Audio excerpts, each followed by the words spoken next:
அகிலம் போற்றும் அலங்கார அன்னையின் அன்பு பக்தர்களே, திருவருகை காலத்தின் 4வது ஞாயிறை சிறப்பிக்கின்றோம். இன்று அன்பின் மெழுகுதிரியை நாம் ஏற்றுகின்றோம்.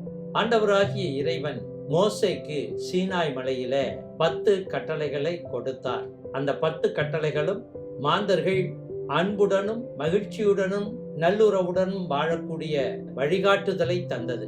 ஆண்டவராகிய இயேசு புதிய மோசேவாக வந்தபோது அந்த 10 கட்டளைகளையும் 2 கட்டளைகளில் சுருங்க எடுத்துரைத்தார். எல்லாவற்றிற்கு மேலாக இறைவனை அன்பு செய்ய வேண்டும், தன்னைத்தான் அன்பு செய்வது போல பிறரையும் அன்பு செய்ய வேண்டும் என்று.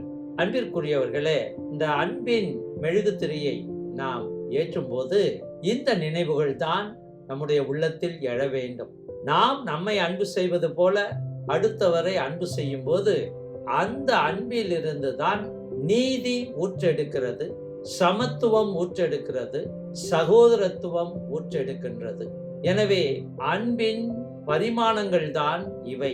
எனவே இந்த அன்பின் மெழுகுதிரியை ஏற்றும் போது அன்பின் பாலனாகிய இயேசு கிறிஸ்து சமத்துவத்தையும் சகோதரத்துவத்தையும் மனித மாண்பையும் உணர்த்துகின்றார்.